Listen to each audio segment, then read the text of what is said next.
Bonjour à tous et bienvenue dans ce live un peu spécial. On va aujourd'hui parler du CRPE 2023, même si ça peut paraître assez loin pour beaucoup d'entre vous. On va surtout parler de comment devenir professeur des écoles et comment se projeter à long terme de l'examen. Vous allez voir que c'est une très très bonne chose que vous soyez avec moi ce soir, hein, puisque c'est commencer le plus tôt possible. Ça vous permet autant d'augmenter vos chances. Je vais y revenir. Je veux bien que vous me disiez dans le chat si voilà, où vous en êtes dans votre projet, si vous êtes inscrit au CRP 2022, mais vous vous tâtez pour 2023. Si vous voulez, vous n'êtes pas inscrit, vous voulez juste vous renseigner, voilà, que je sache un peu qui j'ai en face de moi. Je me présente, je suis Margot Valec, je suis directrice de formation chez Objectif CRPE. Ça fait maintenant presque 5 ans que j'accompagne tous les ans des étudiants, des centaines d'étudiants, dans leur réussite au concours. Et donc, forte de cette expérience, on va vous parler aujourd'hui d'organisation. On va surtout décrypter un peu tout le concours. C'est important pour vous de bien comprendre ce que c'est et vers quoi vous vous tournez. Alors, ah oui, j'ai oublié, il y a Mélina qui me seconde dans le chat et qui se fera un plaisir de répondre à toutes les questions si j'ai pas le temps moi-même d'y répondre. Alors, le CRPE, on est là ici pour voir comment en fait devenir professeur des écoles. Le CRPE, c'est le concours de recrutement des professeurs des écoles. C'est un concours à passer pour enseigner, pardon, il manque le petit R, de la maternelle au CM2, donc dans une école publique ou une école privée sous contrat d'association avec l'État. Une fois le CRPE obtenu dans le public, vous devenez professeur des écoles. Dans le privé, c'est un autre terme. À chaque fois, vous passez quand même, vous êtes votre employeur, reste l'État. Et c'est le même concours, ce sont les mêmes épreuves, j'y reviendrai après. Donc attention, beaucoup parfois sont surpris. Le passage du concours peut nous amener à enseigner indifféremment dans tous les niveaux. Vous pourrez autant être sollicité en toute petite section qu'en CM2 lors de votre carrière.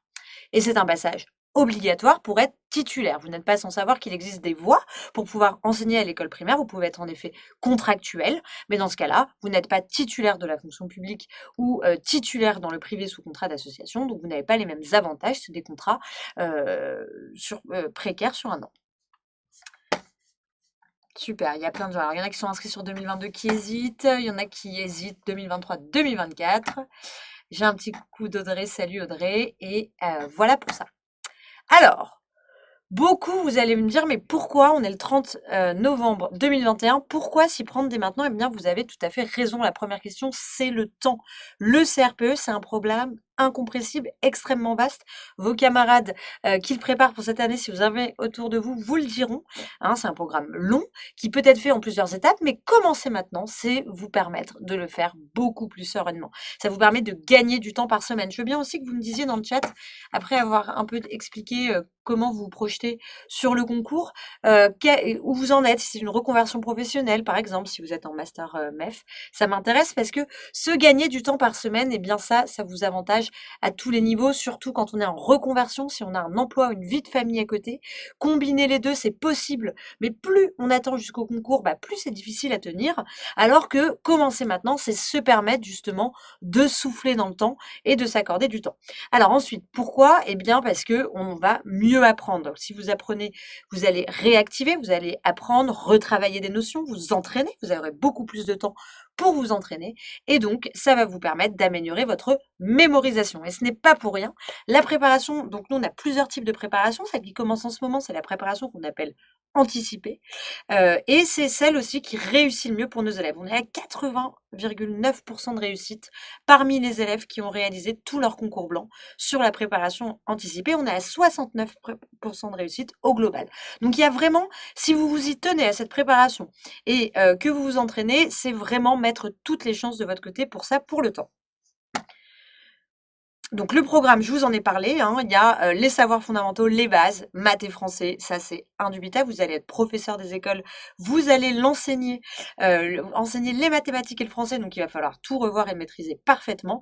Et le second volet qui pêche souvent, acquérir la posture de l'enseignant. Je vais y revenir quand on va parler des épreuves orales et professionnelles, mais ça c'est quelque chose qui peut prendre du temps, plus ou moins, et qui ne peut que mieux se travailler quand on a le temps d'infuser. On peut très bien se taper tout le programme d'EPS en quelques mois. Voilà, on bachote, on révise, c'est possible. Maintenant, si on se donne le temps de revoir, de comprendre, de regarder des vidéos, de lire des textes, eh bien, ça ne fera de vous que de meilleurs candidats et de meilleurs professeur aussi en poste, ne l'oubliez pas. Ça va vous permettre vraiment d'acquérir cette posture. Voilà pourquoi c'est important pour moi, j'en reparlerai après, mais si vous avez l'idée de passer le CRPE, si vous en êtes sûr, là, il n'y a pas à réfléchir, il faut commencer maintenant. Parce que si vous en êtes sûr, ça serait trop bête de gâcher ce temps. Si vous hésitez, prenez le moment maintenant pour vous poser vraiment la question, puisque chaque semaine, chaque mois gagné, je ne sais pas si quelqu'un me prépare pour le CRPE 2022 actuellement, on rentre à partir de septembre, de toute façon, n'importe quand vous avez commencé à rentrer, dans un rythme où on se dit mais j'aurai jamais le temps. Alors, c'est tout à fait faisable, c'est juste que c'est difficile de se projeter. Et donc, bénéficier de ce temps un peu plus reposant avant, ça va vous permettre vraiment de mieux apprendre. Alors, je vois qu'il y a de la reconversion professionnelle, je vois qu'on a beaucoup de reconversions. Et une Lilou, une ancienne élève qui nous dit que c'est une prépa, merci de passer nous voir. Beaucoup de reconversions, bah super, écoutez, c'est 90% de mes élèves, donc je peux vous dire que je connais bien votre profil. Alors là, on a un peu dit pourquoi, mais ce qui vous intéresse surtout, je pense, et ce qui m'intéresse aussi, c'est comment on fait. La première chose, je vais y passer, c'est évident, vous allez vous projeter pour beaucoup d'entre vous dans une reconversion, donc il faut que vous sachiez où vous mettez les pieds et ce que c'est que ce fameux CRPE. Donc déjà, le CRPE, il va falloir que vous connaissiez les modalités. Les modalités, c'est comment j'y accède, tout le monde n'a pas le droit de le passer, je vais vous l'expliquer en détail pourquoi, qui y accède, pardon, et les épreuves. Qu'est-ce que vous allez devoir faire? C'est hyper important. Donc, on commence. Les différentes voies d'accès. Donc, on dit le CRPE, mais il existe de fait plusieurs concours. C'est les mêmes épreuves, les mêmes attendus. Ce sont les mêmes épreuves, pardon, les mêmes attendus. Ce qui change, ça va être le nombre de postes en jeu et les conditions d'éligibilité. Sur le concours externe, nous exigeons, enfin le ministère, pardon, exige à partir de maintenant un Master 2 détenu ou en cours d'obtention. Si vous êtes en cours d'obtention du Master 2 l'année du concours, vous devrez justifier de votre admission à la fin. Il existe une dérogation pour les parents de 3 enfants. Le troisième concours, là, c'est un concours sans condition de diplôme, accessible à toute personne qui est capable de justifier d'au moins 5 années d'expérience dans le secteur privé. Je vais y revenir après plus en détail. Ensuite, dans les concours internes. Le premier concours interne, je n'en parle pas, ça ne concerne que ceux qui étaient titulaires avant, qui étaient, instituteurs. Donc c'est un statut ancien qui n'est plus d'actualité. Et donc, ce concours, je pense que ça ne concerne personne d'ici. J'ai jamais rencontré un élève chez nous que ça concernait. Et d'ailleurs, ce ne sont pas les mêmes épreuves. Par contre, le second concours interne, ça, on en a beaucoup. Là, il faut avoir 3 ans d'expérience dans un service public, être en poste à date des résultats et un niveau licence. Je vais y revenir. Donc, le niveau master, n'importe quel master est valable. Il faut bien un master 2, bac plus 5 ou équivalent. Si vous n'avez, donc ça je vous l'ai dit, comment on justifie des relevés de notes, un diplôme, une lettre attestant de l'équivalence? Si par exemple, ça m'arrive beaucoup d'avoir des élèves qui ont des masters dans d'autres pays où c'est pas forcément une équivalence, il faut que vous commenciez dès maintenant à réfléchir aux démarches pour avoir votre équivalence puisqu'il faudra vraiment justifier de ce niveau bac plus 5. Il existe une dérogation. Elle existe cette dérogation dans tous les concours de la fonction publique. C'est une dérogation de diplôme qui est possible pour les personnes qui ont au moins 3 enfants. Ça vous permet de passer ces concours sans justifier de diplôme. Ça ne vous donne pas le concours, ça vous donne le droit de le passer. Il n'y a pas besoin d'avoir un lien de filiation. Si par exemple vous avez un conjoint et que vous avez à votre garde des enfants de ce conjoint, ça compte aussi.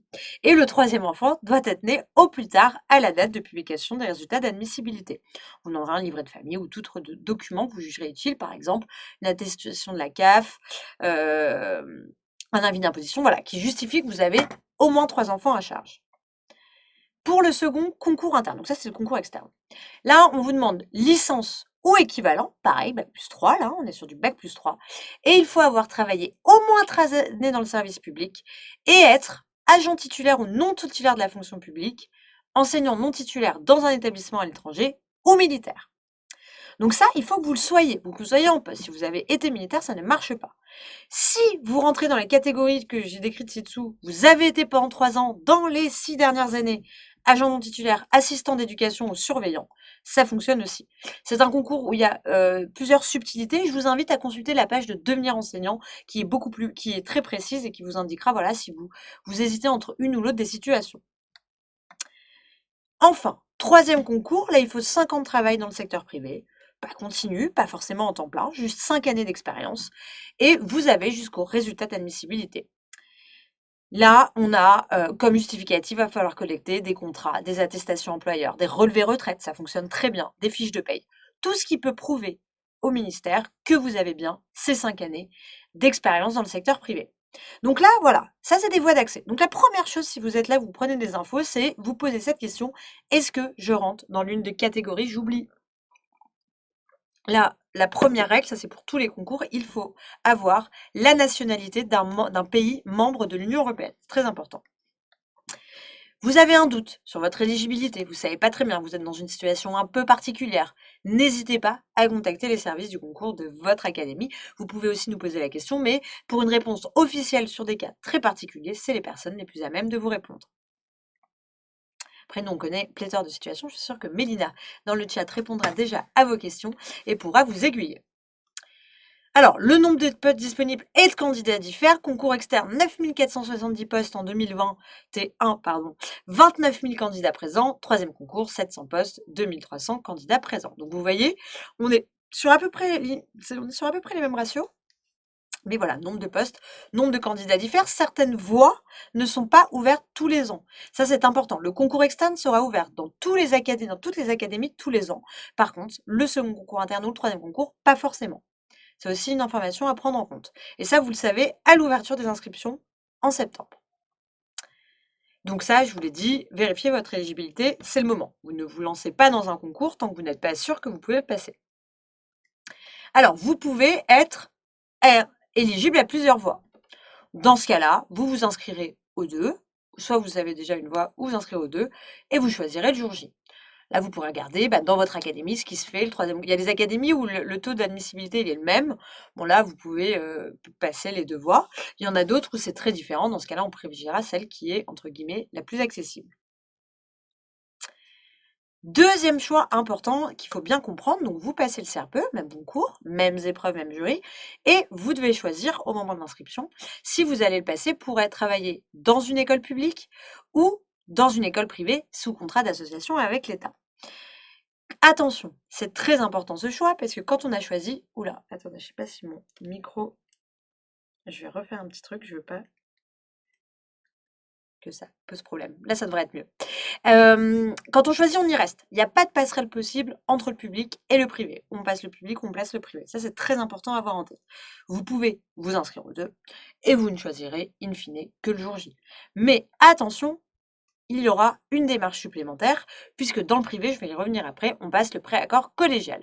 Donc, le nombre de places est très différent, c'est normal, il y a beaucoup plus d'écoles publiques en France que d'écoles privées sous contrat, et donc, le nombre de postes en jeu est différent, et du coup, un taux de sélectivité un peu supérieur pour le privé, qui est plus sélectif que le public.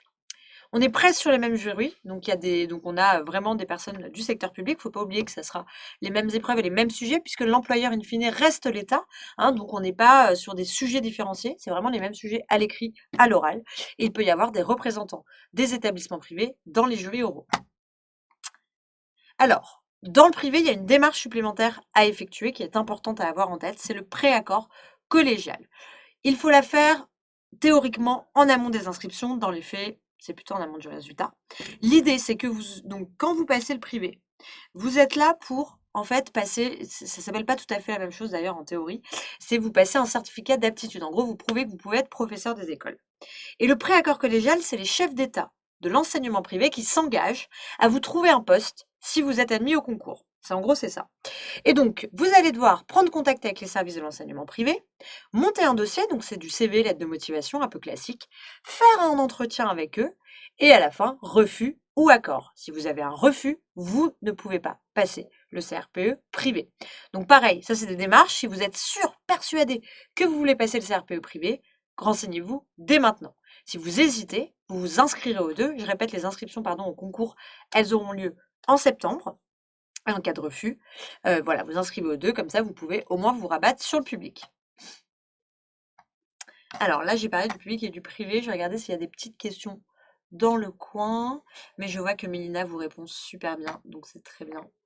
Comme ça, vous pouvez poser toutes vos questions particulières. Je vais continuer du coup. Alors, le CRPE, c'est un recrutement académique. Ça veut dire quoi? Ça veut dire que chaque académie, qui est un échelon intermédiaire, ça correspond un peu aux anciennes régions, donc c'est plus petit que la région, mais beaucoup plus grand que le département. Et donc, c'est là où il y a le recteur, donc c'est au niveau du rectorat. Et donc, les académies recrutent sur leur territoire, que ce soit pour le public ou le privé. C'est un choix engageant puisque vous serez recruté dans cette académie, donc vous devez y rester. Vous ne pouvez pas en partir, a fortiori, si vous voulez, qui plus est, pardon, si vous voulez passer d'une académie réputée facile pour difficile. Alors pourquoi on parle d'académie facile et difficile? Pourquoi est-ce qu'il y a 73% de réussite à Versailles en 2021 et 15% à Limoges pour la même année? Eh bien, c'est tout simplement une question de nombre de candidats et de nombre de postes en jeu. Il y a beaucoup plus de postes ouverts sur l'académie de Versailles, c'est une académie francilienne, il y a une forte densité de population, une démographie aussi forte, donc il y a beaucoup d'écoles.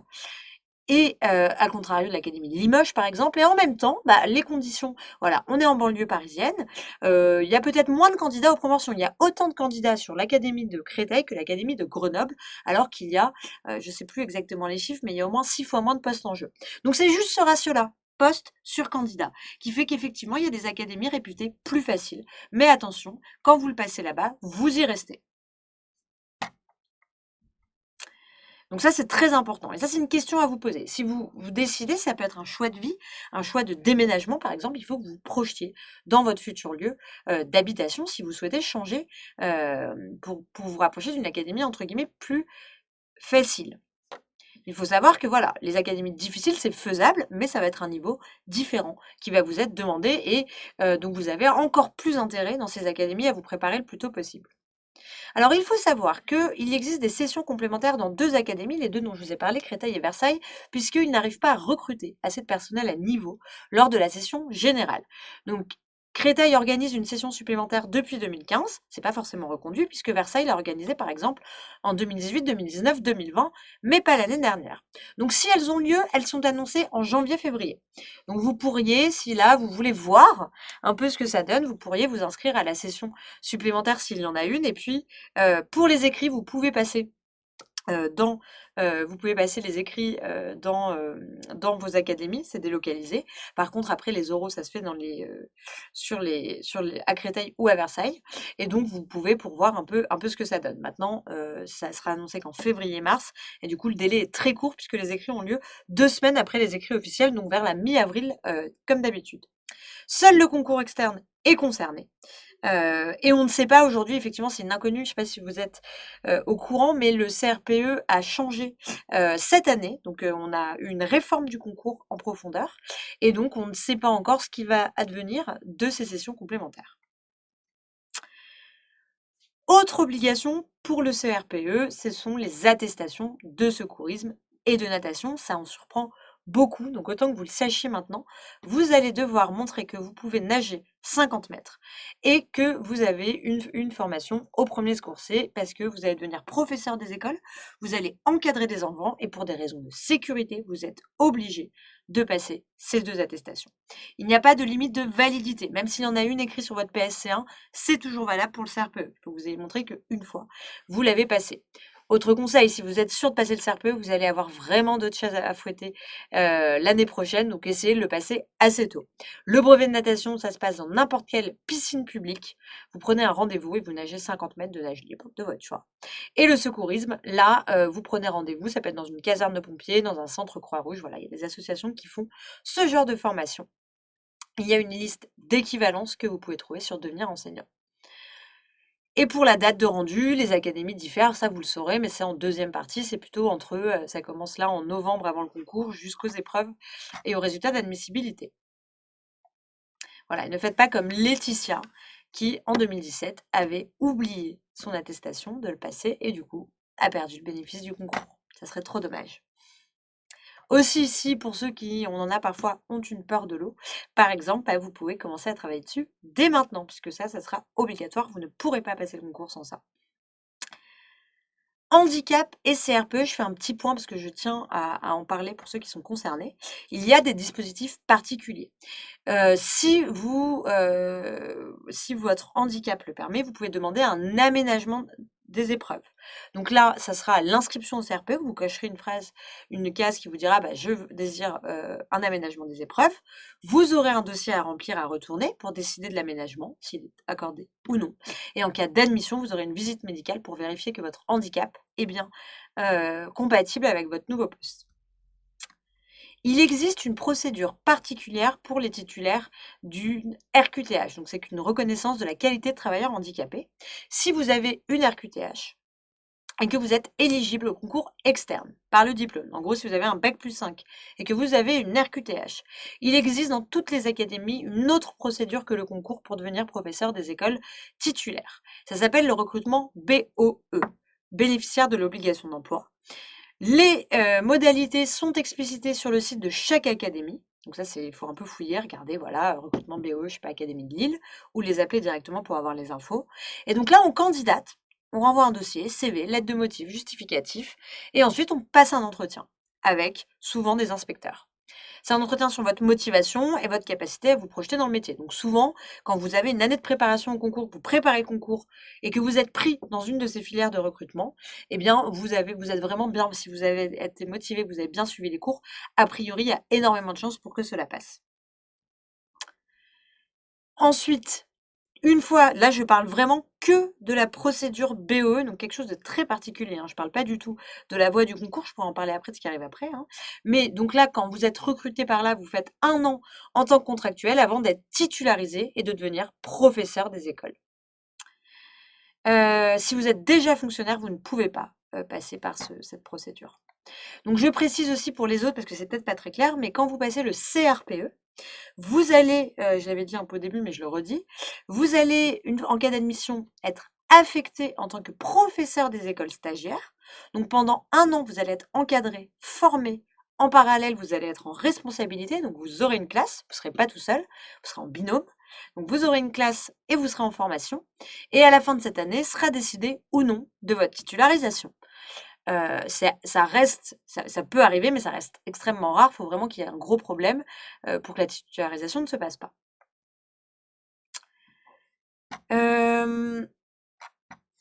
Alors,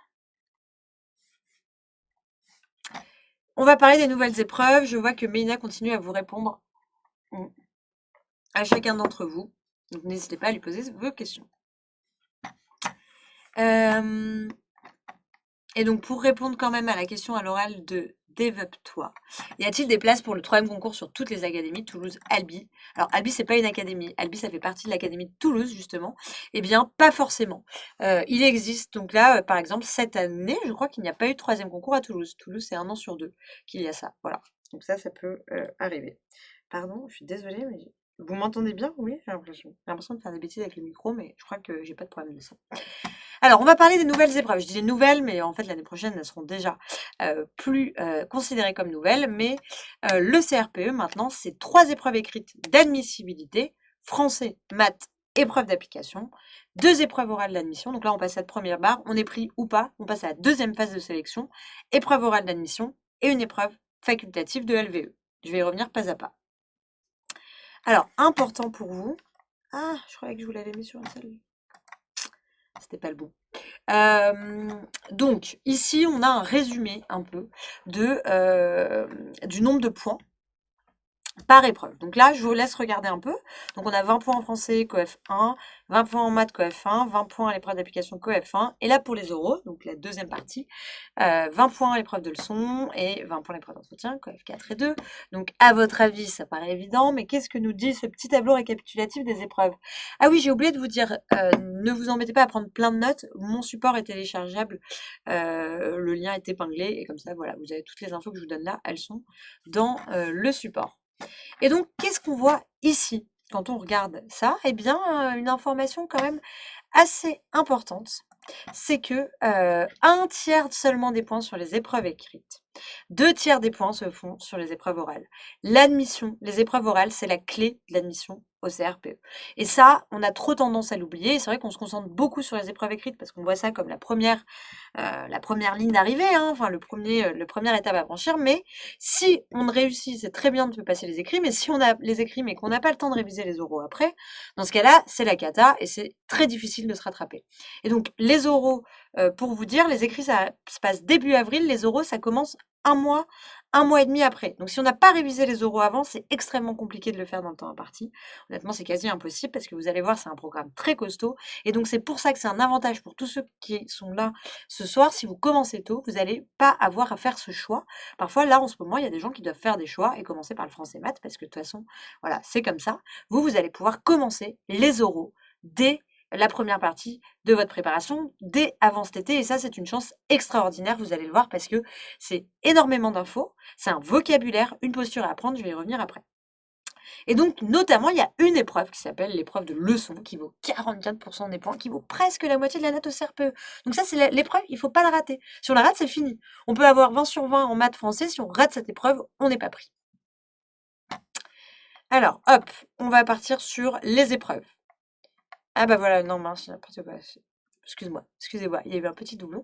Donc, l'épreuve disciplinaire de français, 3 heures, toutes les épreuves écrites c'est 3 heures, 3 parties. Étude de la langue, puis, donc ça c'est de la grammaire, lexique et compréhension lexicale, et un raisonnement rédigé.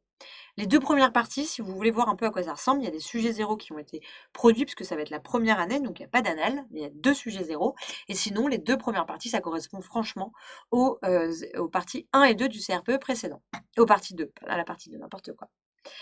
Donc, le raisonnement rédigé, c'est ce qui fait un peu peur aux candidats. Donc, vous allez avoir un texte comme support de 400 à 600 mots, et vous allez avoir une question en rapport avec le texte sur lequel vous allez devoir faire un développement écrit où vous allez devoir mêler à la fois des références au texte, mais aussi des autres références dans la mesure du possible. Donc, une culture personnelle, ça peut être une culture littéraire, on est dans une épreuve littéraire, ça peut être aussi d'autres ressources que vous avez en vous, ça peut être des films, voilà, des choses comme ça, des événements qui sont passés, priorité quand même sur les références littéraires, et donc ça, pareil, c'est une chance pour vous de commencer dès maintenant, parce que vous allez vraiment avoir le temps de retravailler et travailler ces références littéraires. Donc nos conseils, si vous voulez commencer maintenant, pour moi, déjà, les bases de la grammaire. Je sais que c'est loin pour beaucoup d'entre vous, les COD, les COI, les compléments circonstanciels, vous allez devoir connaître ça sur le bout des doigts. Donc ça, il faut vous y mettre dès maintenant. Et c'est un gros morceau, et quand on l'a mis derrière soi, on est tellement content. La lexicologie devient une partie à part entière. Beaucoup d'entre nous n'ont jamais été sensibilisés à ça. Donc pareil, c'est une découverte. Ça, c'est des conseils, il faut commencer par ça. Et je vous l'ai dit, on va commencer petit à petit à travailler les références littéraires pour s'en approprier le plus possible d'ici au concours. Attention à la qualité de la langue française. Vous allez devenir professeur des écoles, donc la qualité de l'orthographe, de la syntaxe, de la rédaction, ça va être autant de choses qui vont être scrutées par les correcteurs. Et donc, si vous savez dès aujourd'hui que vous avez un petit problème avec ça, eh bien, c'est pas grave, vous prenez le taureau par les cornes et vous allez le travailler à fond. Donc là, c'est des dictées, de la lecture, du travail sur l'orthographe, et ça, pareil, c'est un travail qui mérite d'être étalé dans le temps pour être vraiment intégré. Donc c'est une chance que vous soyez là déjà avec les idées en tête. Alors chez nous, comment ça se passe? Vous commencez, les élèves là, ils commencent tout de suite par les remises à niveau en grammaire puis en mathématiques en parallèle, parce que je vous l'ai dit, c'est vraiment une partie qu'il faut évacuer. Ensuite, dès le mois d'avril, ils auront les cours de méthodologie pour la 3e épreuve dont on vient de parler, avec des capsules justement pour apprendre un peu quelques références culturelles, littéraires qui vont vous aider sur une multitude de thèmes, et des entraînements. Il y aura un premier entraînement avant l'été, donc ça c'est dans la préparation anticipée, parce que nous, on est convaincus que s'entraîner, c'est la clé vraiment pour réussir. Et ensuite 3 entraînements qui seront en 2e partie de préparation entre octobre et le concours le mois de mars. Donc voilà, mais un premier entraînement dès avant la rentrée de septembre, qui est la rentrée scolaire. Mais voilà, nous, nos étudiants qui font la préparation anticipée, on veut qu'ils s'entraînent une première fois. Donc vraiment, grammaire, puis lexicologie. Alors Laure, tu nous demandes où trouver la liste des références littéraires. Est-ce que tu parles des références que nous allons travailler ou des références en général, parce qu'il n'y a pas de liste prédéfinie, hein, ça peut être n'importe lesquelles. Nous, c'est Antoine Desjoncar qui est agrégé de lettres et le prof de français aussi, et Timothée Gauthier, lui plutôt agrégé en philosophie, qui ont conçu 10 modules, 10 petites capsules pour étudier à fond des références centrales qui en fait vont vous aider dans plein de thématiques. Donc c'est comme ça qu'ils ont construit. Donc ils ont pris, ça part sur Homère, l'Iliade, mais on va aussi travailler les Fables de La Fontaine et ainsi de suite pour vous faire un corpus atteignable. Parce que encore une fois, je sais que ça fait peur à beaucoup de gens, les références littéraires, vous n'allez pas commencer. Même à un an du concours, là, même si vous avez un peu plus de temps, c'est illusoire de dire que vous allez vous refaire tous les classiques de la littérature. Ce n'est pas possible et je vais même dire un truc, ce n'est pas pertinent. Ce qu'il faut que vous appreniez, c'est comment travailler une référence, déjà les références que vous avez, quelle méthode. Je sais que vous avez tous plein de références. Moi, par exemple, j'ai souvent eu l'habitude, parce que je regardais beaucoup de films, à exploiter plutôt des références cinématographiques dans des dissertes littéraires. Ça a toujours aidé, mais voilà, il y a une façon de comment est-ce que j'utilise une référence pour la caler dans plusieurs thèmes. Et nous, par contre, on va travailler ensemble des références plutôt littéraires, mais il y a quand même ce travail sur voilà, comment je fais pour lier ça. Il n'y a pas une liste prédéfinie par le ministère, il n'y a pas un corpus de textes. C'est vraiment plutôt quels textes vont vous aider. Enfin, qu'est-ce que vous pouvez faire pour gagner du temps. Et donc voilà, vous n'allez pas vous refaire tous les classiques, mais il y a quelques références bien senties qui vous aideront sur beaucoup de sujets. C'est plutôt ça qu'il faudra travailler. Alors là, on a parlé du français et on va parler des mathématiques. Alors, mathématiques, pareil, 3 heures. Au moins 3 exercices indépendants. C'est le programme du cycle 4, donc troisième. Attention, pour la partie nombre et calcul, on va jusqu'en seconde. Ça correspond un peu aux parties 1 et 2 de l'ancien CRPE. Donc, c'est des exercices indépendants que vous allez travailler. Et donc là, c'est pareil. Il va falloir que vous vous mettiez à retravailler les bases de mathématiques. Je sais que pour certains d'entre vous, la trigonométrie, la géométrie, c'est loin. Et donc, il faut s'y remettre. Encore une fois, vous allez enseigner tout cela. Donc, si vous voulez devenir professeur des écoles, il faut vous remettre à jour. Et donc ça, voilà. Là, en commençant maintenant, vous avez tout le temps de le faire. Et surtout, deuxième partie, très importante en mathématiques, mais aussi en grammaire, hein, et pour toutes les épreuves, mais bien particulièrement pour ces deux-là, s'entraîner pour maîtriser parfaitement ses connaissances. C'est très souvent, on va avoir le même type de questions.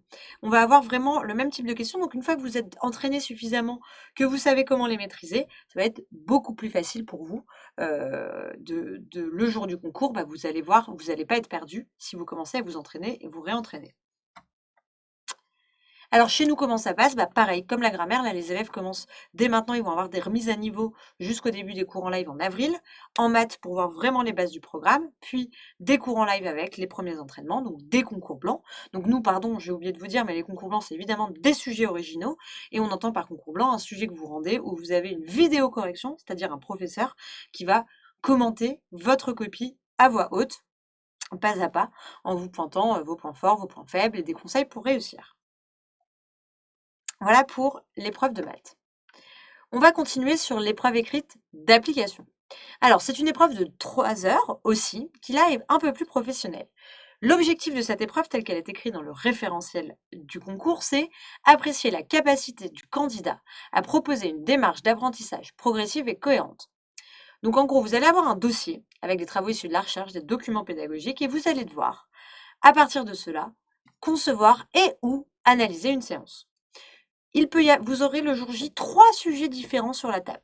Un sujet en sciences, un sujet en histoire géo et enseignement moral et civique, et enfin, un sujet en art. Le jour J, vous choisissez celui que vous voulez faire. Pour les sciences et techno, donc là, ça sera la conception et ou l'analyse d'une séquence ou séance à l'école primaire, dans les cycles 1 à 3. Vous pourrez avoir quelques questions de connaissances, mais c'est vraiment la conception et l'analyse de séance. En EMC, histoire géo, le jour J, vous aurez 2 sur les 3, donc histoire et géo ou histoire et EMC. Là, vous n'aurez pas le choix, ça sera les deux, ça sera en 2 parties. Et donc là, c'est pareil, même type de travail, c'est vraiment...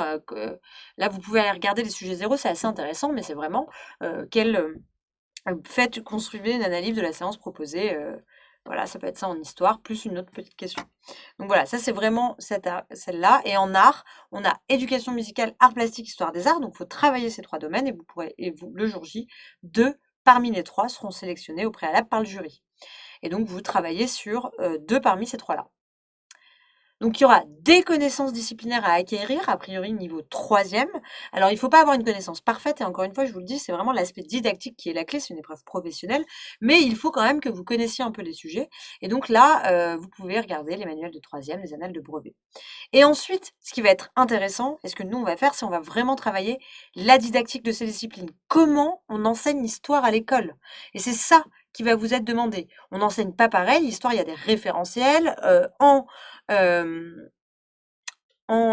maternelle, c'est explorer le temps, puis se repérer dans le temps. On fait pas du tout la même chose. Enfin voilà. Et ça ne devient l'histoire qu'au cycle 3. C'est ce genre de choses que vous allez devoir connaître. Comment ça s'articule dans les programmes. Comment je crée une séance d'histoire.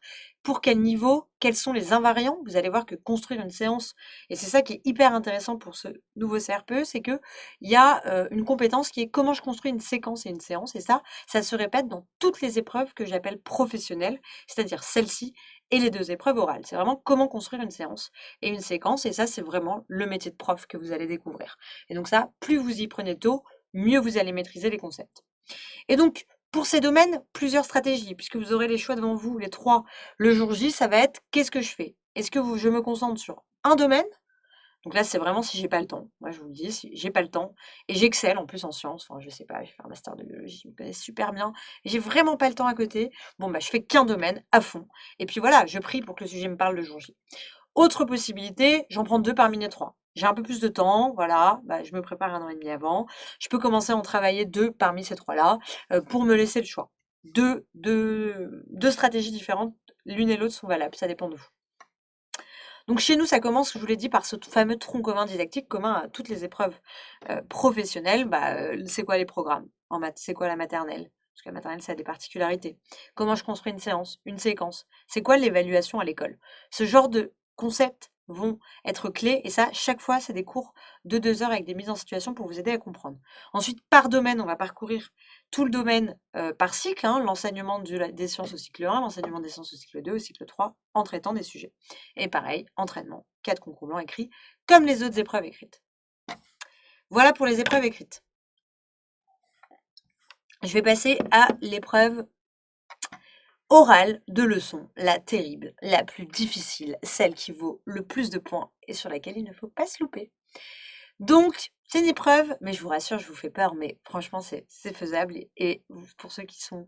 n'ayez pas peur, mais non, n'ayez pas des bananes tristes. Elle fait peur, mais franchement, quand on s'y prépare assez en amont, elle est tout à fait faisable, cette épreuve. Et je vous ai dit, tout ce qui est mieux dans ce CRPE-là, c'est que tout est lié. Quand vous avez compris comment on fait une séance, ça marche pour chaque épreuve. Et donc, c'est finalement plus facile. Et on n'oublie pas, vous postulez pour être recruté à un poste. Et c'est ce que vous allez devoir faire vraiment l'année suivante. Donc ça vous projette aussi dans le métier. Et moi, je sais que les élèves aujourd'hui, ils adorent, il y en a un ce soir de cours de didactique, ils adorent les cours de didactique parce que ça les met vraiment, voilà, ils voient ce qu'ils vont devoir faire et ça les projette. Et c'est vraiment une belle épreuve. Donc là, vous avez 2 heures de préparation, ça dure 1 heure. Et là, vous allez concevoir et animer une séance d'enseignement à l'école primaire en français et en maths.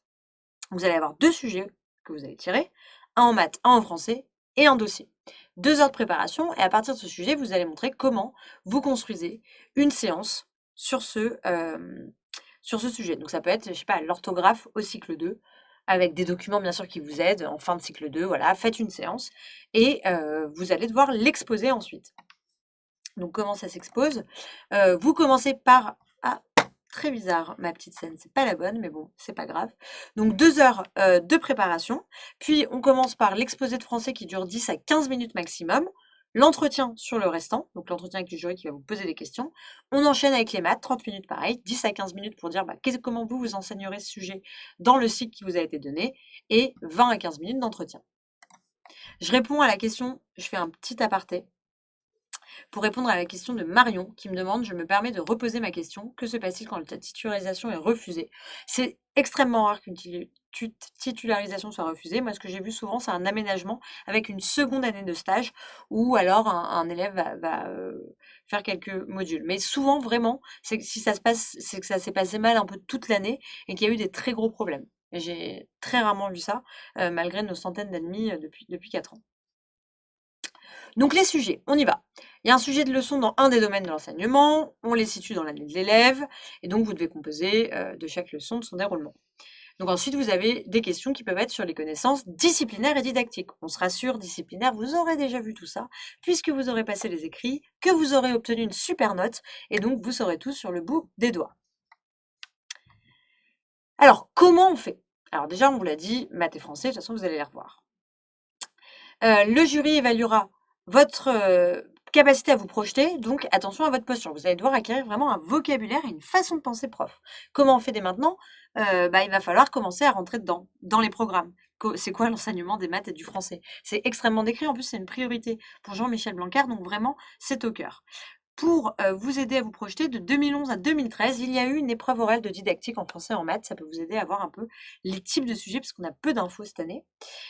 Et nous, nos élèves, ils vont commencer dès janvier. Comme c'est la plus grosse épreuve, on a mis le paquet dessus. Donc, ils vont avoir 10 modules préenregistrés. C'est les fondamentaux dans chaque matière. En gros, ça résume les connaissances à savoir pour chaque domaine en français et en mathématiques, pour que en live, on fasse plutôt de l'application, c'est-à-dire concevoir des séances dans tous les domaines. Ce qui va vraiment être l'épreuve, hein, c'est vous concevez une séance en orthographe, en calcul au cycle 2, au calcul au cycle 3, la numération, voilà, ce genre de choses. On est sur des oraux, donc c'est pas des concours blancs écrits, là c'est des simulations orales individuelles avec des jurys, à distance bien entendu, comme toute notre préparation.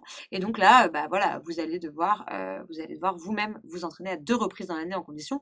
Et pendant les cours, il y aura des élèves qui se prêteront au jeu, qui feront des simulations d'oral, qui vous permettront de vous rendre compte de l'épreuve. Donc ça, vraiment très important, pour résumer, pour ceux qui veulent se préparer là, commencer à découvrir les programmes et à comprendre, voilà, quelles sont les bases de la didactique des maths et du français. Parce que y a des connaissances à savoir, il y a du vocabulaire surtout à acquérir. Et ça, voilà, c'est ça qui va vous permettre de préparer autant en avance, ça va vous permettre vraiment de le maîtriser parfaitement. Donc la leçon, on a fait la leçon. On va parler de l'épreuve orale d'entretien, qui est la deuxième épreuve orale, qui compte quand même pour 22% des points. Donc elle est quand même importante. Il n'y a presque pas de préparation, seulement 30 minutes en EPS. Elle dure 1h05. Donc en EPS, le candidat, il doit élaborer une proposition de situation d'apprentissage. Et après, on a une partie sur la motivation, une sorte d'entretien avec le jury. Donc pareil, pardon, c'est un peu bizarre, mais c'est pas grave. Donc 30 minutes sur le sujet d'EPS à préparer. Ensuite, 15 minutes max d'exposé d'EPS, puis un entretien. Donc éducation physique et sportive. On va pas vous demander de courir, hein, c'est du théorique. Je vais vous redétailler après. Et motivation et connaissance du système éducatif. En gros, une présentation de vous-même de 5 minutes, puis un échange sur votre motivation et 2 mises en situation. Alors, l'EPS, l'éducation physique et sportive. Vous dites, mais comment ça, une épreuve d'EPS? Eh bien oui, l'EPS, c'est aussi de la didactique. C'est marrant, il y a une élève qui me disait l'année dernière, j'ai enfin compris le pourquoi, parce que derrière te faire sauter à la marelle, à l'école primaire, à la cour de récré, en fait, il y a un but didactique derrière. Et c'est ce genre de choses. En fait, dans l'EPS, c'est aussi construit. Il y a des séances, il y a des objectifs, il y a des compétences à travailler. Et donc, tout cet ensemble, vous allez devoir l'apprendre. Ça vous aidera aussi pour les autres épreuves orales et ça vous aidera évidemment dans votre métier de professeur. Et il faut savoir qu'en tant que professeur des écoles, vous pouvez être amené à faire des séances d'EPS. Donc c'est important, cette épreuve. Donc vous avez un sujet proposant un contexte d'enseignement, un objet d'acquisition.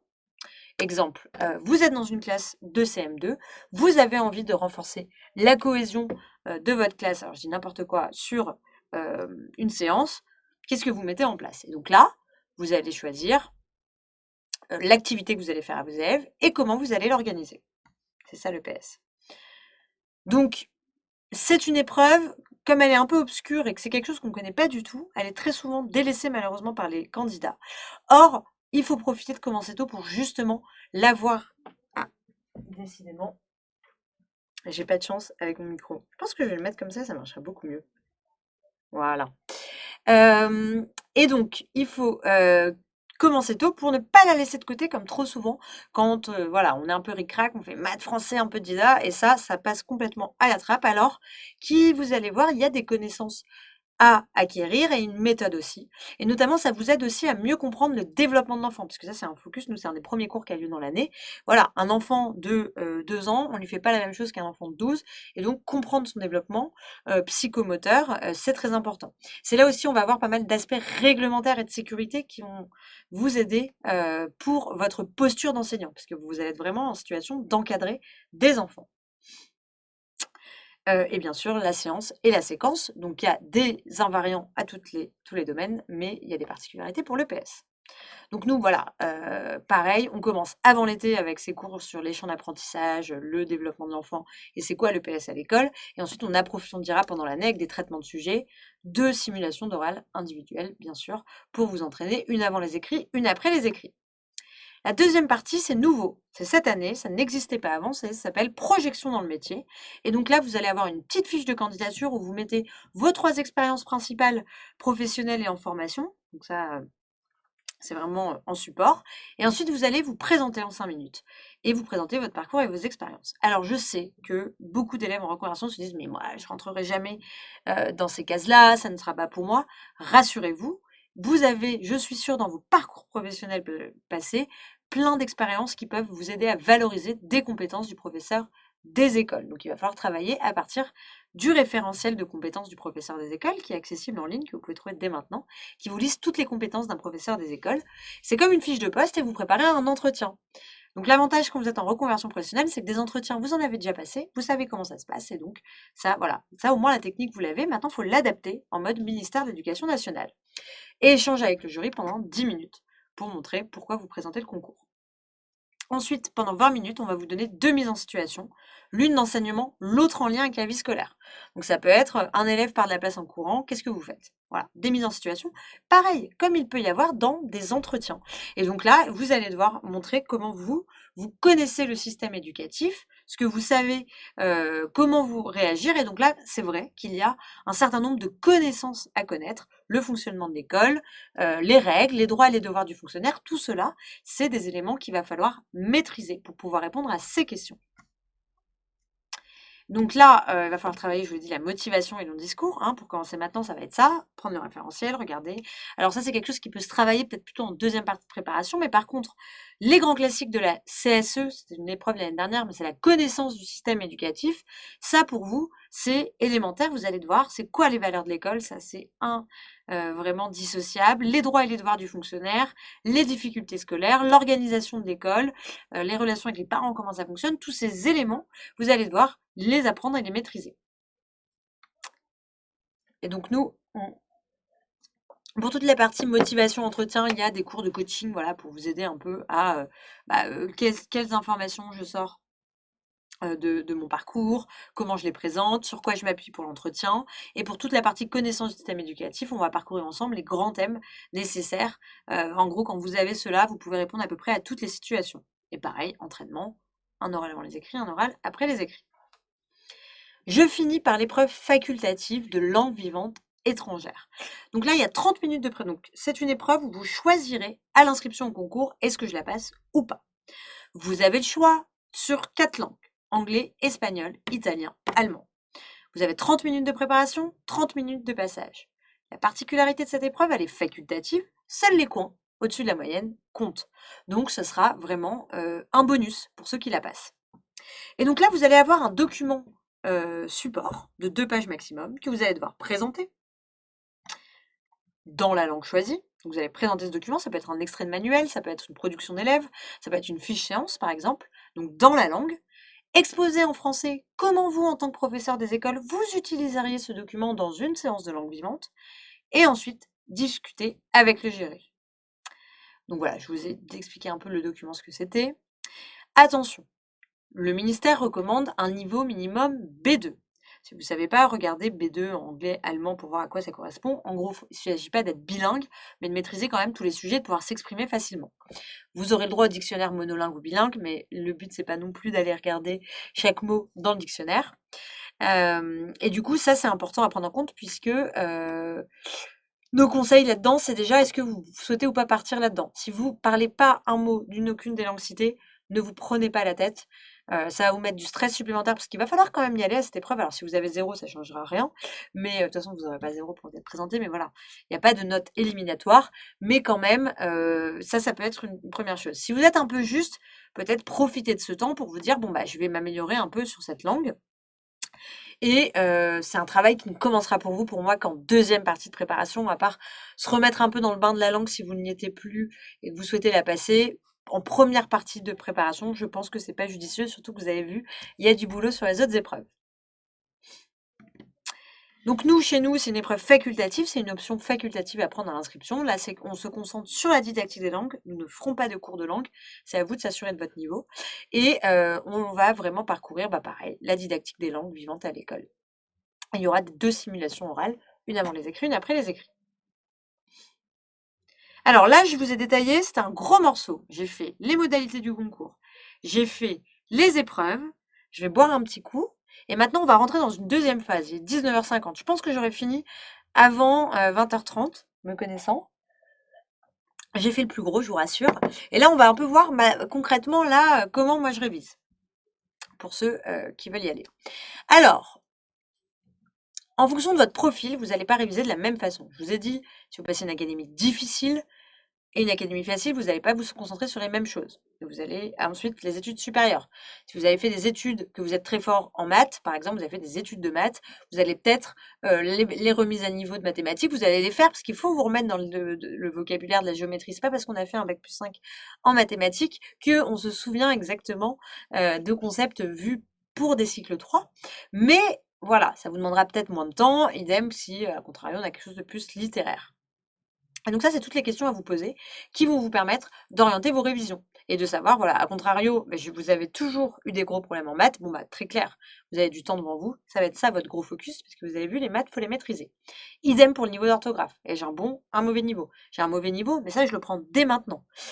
Pour les ans orales, je suis un timide terrible, j'ai tellement beaucoup de mal à m'exprimer en public. Ok, je veux être professeur des écoles, par contre, ça c'est mon rêve, super. Eh bien, c'est quelque chose que vous allez travailler dès le début de l'année. Donc ça, c'est les questions à se poser. Et ensuite, comment on révise? Moi, je vous ai dit, là, pour moi, maths et français, même si vous avez fait des études poussées dans l'une et l'autre, c'est bien de vous remettre les bases et vous passerez plus vite. Sur l'épreuve d'application, vous projetez dans le domaine, comprendre c'est quoi les sciences à l'école, c'est quoi l'histoire géo, MC, ça c'est important, c'est des vocabulaires, c'est des choses que vous connaissez peut-être pas. Donc c'est une question que vous allez devoir vous poser pour vous concentrer que sur l'un des deux. Et en didactique, il va falloir commencer à appréhender les connaissances. Moi, je vous ai dit, on donne des contenus à nos élèves dès ce mois de janvier parce qu'on sait que c'est un gros morceau et plus on les a tôt, plus ça permet de les travailler et de les intégrer. Idem, EPS et CSE. Vous allez découvrir l'épreuve dès maintenant. Ah oui, je ne sais pas, il faudra voir avec le Covid, mais en ayant dès maintenant en tête que vous voulez passer le CRPE pour l'année, pas 2022, mais 2023, ça peut vous permettre de faire quelque chose qui est top pour les académies qui le proposent, c'est de participer aux oraux. Certaines académies laissent en public les oraux, et donc ça, si vous pouvez y assister, c'est vraiment super, ça vous permet vraiment de vous projeter, et donc c'est un conseil que je vous dis dès maintenant. Alors, s'organiser dans le temps. Je vous ai dit, là, on est à un stade, je sais qu'il y en a beaucoup qui hésitent. Est-ce qu'il y en a qui sont sûrs de le passer pour 2023 ou pas? Ou il y en a qui doivent un peu plus réfléchir. Mais en tout cas, c'est la question qui doit vous obnubiler en ce moment. J'y vais pas. Parce qu'il ne faut pas trop tergiverser. Et quand on décide d'y aller, eh ben là, on y va à fond. On y va, on se prépare. On y va pour réussir, on y va pour l'admission. Donc pour l'admission, on prépare toutes les épreuves. Nous, nos élèves, on leur fait les cours dans toutes les épreuves et il n'est pas question de faire que des maths ou que du français parce que le but, c'est d'être admis au CRPE, c'est vraiment un tout. Et donc, quand il faut y aller, il faut y aller. Et donc là, on y va. On se met un planning de révision. On prend la deuxième décision qui est importante. Est-ce que j'y vais seule? Dans ce cas-là, je m'organise, je réfléchis, ou accompagner. Pourquoi je vous dis que c'est une question à se poser tôt? Parce que si on commence avec une méthode et qu'après on remet une autre méthode par-dessus, ça peut être perturbant, on peut avoir l'impression de perdre du temps. Donc ça, c'est une question pour moi qu'il faut se poser assez tôt, pareil, pour l'écarter. Vous allez voir, toute cette année, ce que je répète aux élèves, c'est l'idée, c'est de se libérer un peu de questions. C'est comme les brevets de natation, on se l'enlève de la tête. Bah là, voilà, j'y vais seule, accompagnée, on se l'enlève de la tête. Et ensuite, on va s'entraîner toute l'année, on va en faire, en refaire. Et on ne va pas oublier que vous allez vous planter tous. Vous allez vous planter, vous allez faire des premiers entraînements peut-être avant cet été. Et ça va pas être brillant, mais ce n'est pas grave puisque l'important, ça sera le jour J. Donc tout ce que vous allez faire petit à petit, c'est le jour J. Pourquoi je dis ça? Parce que ceux qui vont commencer là bientôt, vous allez voir au début, c'est pas facile et vraiment c'est compliqué. Surtout si on est en reconversion, qu'on n'a pas fait d'études depuis longtemps, se replonger dans les médiatrices, les bissectrices, le COD, c'est super dur au début. Alors à la fin, vous allez voir, vous allez devenir des pointes en grammaire à tel point que je sais que nos élèves rendent un peu fous nos profs de français tellement ils vont dans le pointu. Mais au début, c'est compliqué. Il faut revoir les concepts et puis il faut y aller petit à petit. petit et au fur et à mesure, voilà, le cerveau, c'est un peu un muscle rouillé, donc il faut le réapprendre à apprendre de cette façon-là. Parce que dans notre vie professionnelle, bah, on n'a plus l'habitude. Et donc ça, c'est quelque chose qui va prendre un peu de temps, mais il ne faut pas se faire peur puisque vous avez quand même largement le temps jusqu'en 2023. Donc quand on commence à se planifier, c'est la planification annuelle. Je vous parlais depuis tout à l'heure un peu avant l'été, un premier entraînement. À la rentrée, je commence par exemple la LVE. En avril, je vois la méthode. Ça, c'est des choses, voilà, une organisation dans l'année de grands objectifs qu'on découpe ensuite en hebdomadaire, qui est vraiment le rythme de travail du préparationnaire, hein, c'est à la semaine, c'est pas au mois, parce qu'il faut aussi que ça soit un rythme qui s'insère dans votre vie, hein. Et ensuite, le jour, qu'est-ce que je fais? Donc le temps du candidat. Donc comment on s'organise? Déjà, encore une fois, vous vous y prenez assez tôt, mais même pour n'importe quel candidat à n'importe quel moment, il faut que votre préparation, elle s'insère dans votre vie à vous. Vous avez les enfants une semaine sur 2. Eh bien, vous ne travaillerez pas de la même façon une semaine sur 2. Il y en a une, vous travaillerez plus que l'autre. Ce n'est pas grave, c'est important. Jeudi soir, je dîne tous les soirs avec ma mère. Eh bien, très bien, le jeudi soir, on ne travaille pas. Tu dînes avec ta mère et ça te fera du bien et c'est important. Mais il faut vraiment que la préparation s'insère dans votre vie et que ça soit agréable pour vous de travailler. Il y a une élève, là on fait souvent intervenir des anciens élèves pour lauréats, pour les élèves qui ont eu le concours. Et l'idée, c'est vraiment, elle, ce qu'elle me disait, c'est il faut que ça me fasse plaisir de travailler. Il y a des jours, je pouvais pas, et dans ce cas-là, je savais que ça allait pas rentrer. Et donc, il vaut mieux travailler, peut-être pas se dire, ah, je vais me faire 6 heures là, ce mardi soir, je me fais 6 heures de maths. Et en fait, au bout de 2 heures, en avoir marre, bah, vaut mieux s'arrêter au bout des 2 heures. De toute façon, pas plus de 2 heures sans pause. Très bonne règle à respecter. Que s'acharner, se dégoûter, et au final, ne rien retenir. Alterner les matières, pareil, très important. Il ne faut pas se faire que des maths, que du français pendant une semaine. C'est important d'alterner. Ça aide à la mémorisation et surtout le rythme naturel. Il faut des distractions. Oui, vous devez encore voir votre famille, voir vos amis, garder des hobbies. Si vous faites du tennis toutes les semaines, gardez surtout le tennis, c'est hyper important. Et en fait, ça va vous faire tenir. Le CRPE, c'est un concours de longue haleine et je vous jure que la préparation mentale, c'est aussi important que les connaissances. Et ça, il y en a beaucoup qui l'oublient. Nous, il y a des cours tout au long de la préparation pour aider les candidats, mais c'est vraiment quelque chose qui est important. Il ne faut pas s'oublier, en fait, parce que sinon, on arrive au concours éreinté, et là, on fait des erreurs bêtes ou on abandonne. Vous allez le voir, hein, ceux qui vont aux écrits, il y a beaucoup de gens qui, entre la première et la deuxième journée, ne reviennent pas. Et ça fait toujours... c'est toujours un peu étrange, mais c'est parce que, bah voilà, il y a le mental qui est là derrière. Bon, travailler de façon régulière et équilibrée, je vous l'ai dit, voilà, là vous avez l'occasion, donc il vaut mieux travailler de façon très régulière. Moi, je pense qu'il vaut mieux faire 2 heures par semaine, même si je pense qu'il y a quand même un minimum à trouver. 2 heures, c'est un peu trop juste pour préparer sérieusement un concours. Allez, il vaut mieux faire 3 heures par semaine que vous faire 6 heures une fois toutes les 2 semaines, honnêtement. C'est beaucoup mieux pour vous, pour la mémorisation et pour votre progression. Et donc ensuite, on planifie des séances de travail, donc à chaque fois une matière. Mais là, je vais faire du français. Mon objectif, c'est de visionner le live de français sur la méthode de la partie rédigée. Ça dure 3 heures, ok, je me le fais aujourd'hui. Enfin, ça dure 2 heures, plus mes notes, allez, ça va me durer 2h30, 3 heures. Je me cale ça lundi. Le mercredi, je veux faire l'entraînement qui est associé à cette vidéo méthodologique. C'est 2 heures l'entraînement. Donc, tiens, mercredi, j'ai un trou de 2 heures de 17 à 19. Eh bien, je vais le faire à ce moment-là. Et ainsi de suite. Et c'est comme ça qu'on se prévoit des séances de travail. Alors, l'oral. Je vous l'ai dit, je ne vais pas trop repasser dessus, mais vous m'aurez compris, c'est hyper important, les 2 tiers de points. Et du coup, c'est une chance pour vous parce que en préparant très tôt, ça vous permet de vraiment travailler à fond ces épreuves qui sont, vous allez le voir souvent, mises de côté pendant un temps par les candidats. Je sais qu'à partir, par exemple, de février, tout le monde n'est que sur les écrits. Donc, si vous n'avez pas commencé à voir ça avant, ça peut être très vite assez compliqué. Alors ensuite, l'expérience professionnelle. Ça, c'est quelque chose de très important comme point à faire parce que je sais que ça en stresse beaucoup d'entre vous. Alors, c'est une expérience qui peut être valorisée, une expérience professionnelle dans le milieu de l'éducation, dans l'encadrement d'enfants. Si vous n'en avez pas, ce n'est pas grave, c'est pas la fin du monde, je vous l'ai dit. On va apprendre comment capitaliser sur des points de votre parcours qui montrent que vous pourrez être un super professeur des écoles. Mais qu'est-ce que ça va vous apporter déjà? Si vous êtes en reconversion, voir où vous mettez les pieds, Ça, c'est une bonne chose. Rien que passer une journée dans une classe, parce que vous voyez, vous avez un souvenir de l'école d'avant, vous voyez vos enfants y aller, mais qu'est-ce que c'est exactement d'être en poste? Ça, c'est quelque chose qui peut être intéressant. Et donc ça, même un jour, 2 jours, ça peut vous aider, vous, à comprendre un peu mieux ce que c'est que ce métier. Donc ça peut être des stages d'observation, ça peut être si vous avez fait du soutien scolaire, de l'encadrement de jeunes, si vous avez été, alors on dit plus AVS, pardon, AESH. Et ça, c'est tout autant d'expériences qui seront valorisées à l'oral et qui vous apporteront dans votre préparation. Pour faire des stages, si vous êtes inscrit chez nous, il faut être dans un institut, dans un organisme. Bien sûr, vous pouvez avoir des conventions de stage. C'est pas obligatoire, mais ça peut vous aider. Je précise malheureusement que certaines académies, surtout en période Covid, n'acceptent pas forcément les candidats libres. Mais si voilà, jamais vous pouvez juste passer une tête, si vous avez la possibilité dans la classe de votre enfant de regarder une journée, déjà ça apporte. On dit attention au syndrome de la maman, c'est plutôt attention au syndrome du parent. Il faut faire, en effet, on parle d'expérience valorisée, c'est d'expérience professionnelle. Vous êtes pour un concours de recrutement. Moi, tous les jurys me le disent. Celui qui me parle de ses enfants en entretien, j'écoute plus. Pour moi, c'est fini parce que vous n'êtes pas dans une posture professionnelle.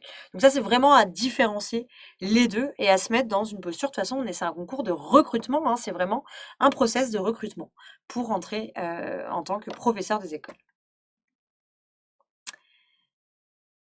Et donc, on finit sur, une présentation de la prépa pour ceux que ça intéresse. Voilà, je vous ai dit à peu près tous les conseils pour s'organiser. On pourra en reparler si vous avez d'autres conseils. Mélina vous a donné, il me semble, plusieurs pistes. Ah, je peux finir de répondre quand même à 2 questions.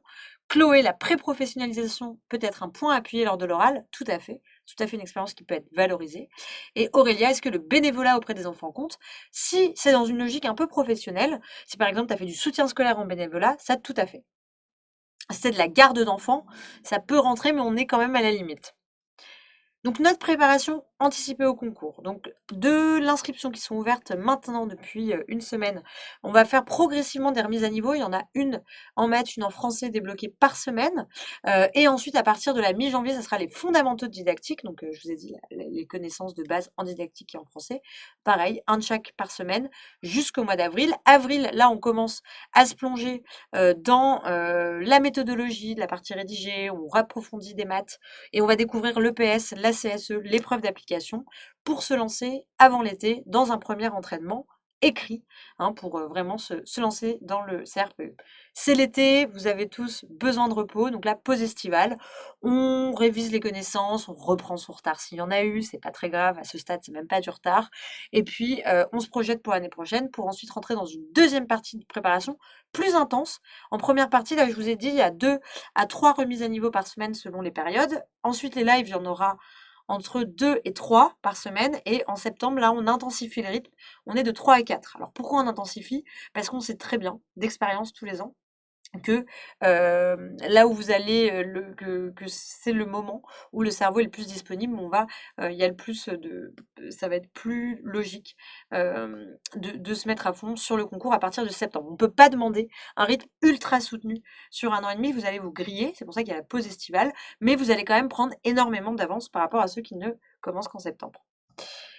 Donc ça, je vous l'ai dit, donc des concours blancs avec des vidéos corrections, des euros blancs à distance et des formateurs experts du CRPE. Oui, alors tous nos formateurs sont experts de leur matière, en maths, prof de maths certifié qualité correcteur, pour les épreuves orales, les conseillers pédagogiques qui ont été aux oraux. Voilà, vous avez vraiment à chaque fois en face de vous des professionnels qui sont des experts de leur épreuve.